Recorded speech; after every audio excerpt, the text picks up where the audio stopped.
بسم اللہ الرحمن الرحیم۔ دوستو، ہم آپ کو آج بتائیں گے کہ یزید کون تھا، یزید نے کتنے سال حکومت کی اور یزید نے وہ کون سے ظلم کیے جس کی وجہ سے آج بھی اسے لعنت ہی مل رہی ہے، اور سب سے آخر یزید کی عبرتناک موت کیسے ہوئی۔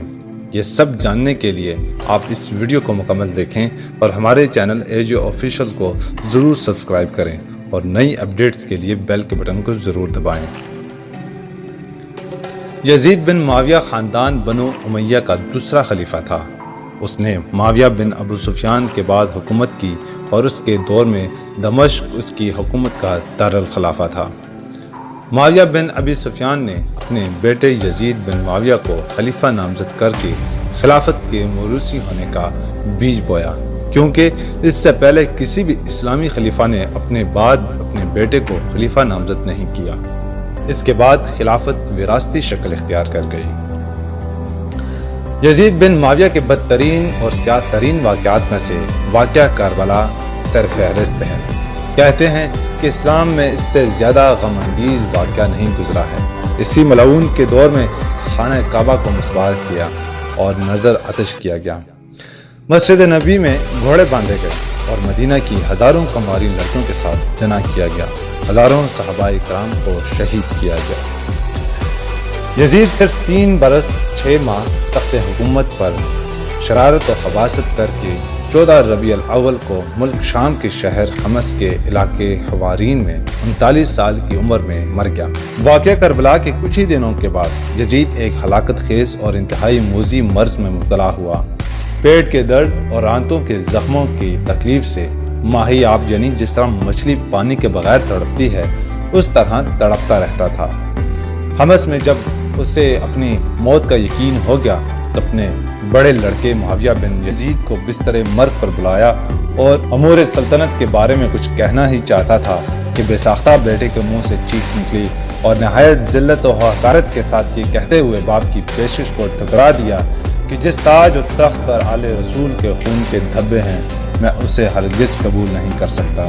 خدا اس منحوس سلطنت کی وراثت سے مجھے محروم رکھے جس کی بنیادیں نواسۂ رسول صلی اللہ علیہ وآلہ وسلم کے خون پر رکھی گئی ہیں۔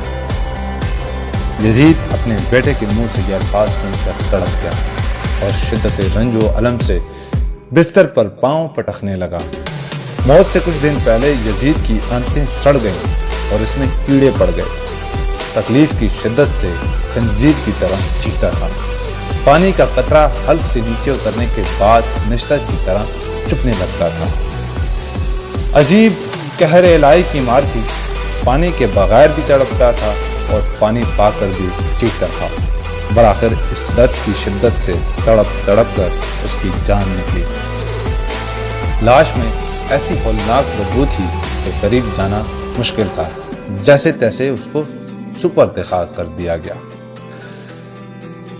یزید پلید کی موت کا ایک سبب یہ بتایا جاتا ہے کہ وہ ایک رومی نسل لڑکی کے عشق میں گرفتار ہو گیا تھا، مگر وہ لڑکی اندرونی طور پر اس سے نفرت کرتی تھی۔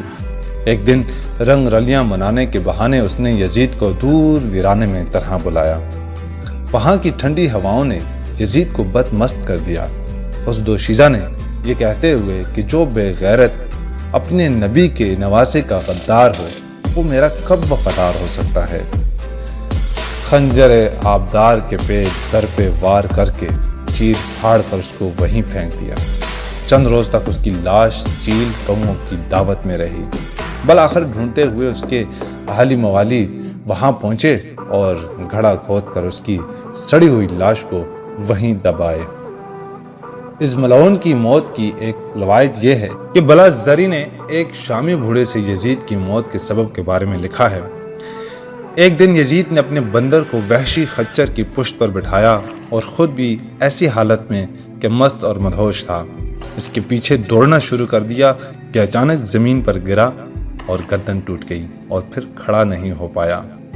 ابن عباس سے منقول ہے کہ انہوں نے کہا یزید حوارین میں مستی کی حالت میں شکار کی غرض سے گھوڑے پر بیٹھا اور اس کے آگے وہ وحشی خچر دوڑ رہی تھی جس پر بندر بیٹھا ہوا تھا۔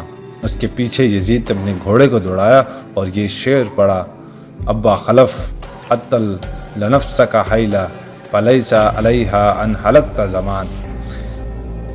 یہ کہتے ہی گھوڑے سے گرا اور گردن ٹوٹ گئی اور پھر اٹھ نہیں پایا۔ اس ملعون کی قبر دمشق میں آج بھی نشان عبرت بنی ہوئی ہے۔ من گھڑت نہیں قصہ حسین کا، سڑکوں پہ مت دکھاؤ تماشا حسین کا۔ قرآن کہہ رہا ہے کہ زندہ ہیں سب شہید اور تم نکالتے ہو ہر سال جنازہ حسین کا۔ ناظرین، ایجیو آفیشل کچھ سالوں سے خلوص دل سے آپ تک اسلامی نشریات نشر کر رہا ہے۔ پاکستان کا سب سے بڑا اسلامی چینل ہے۔ سب سے گزارش ہے کہ چینل کو سبسکرائب کر کے ہماری حوصلہ افزائی فرمائیں۔ شکریہ۔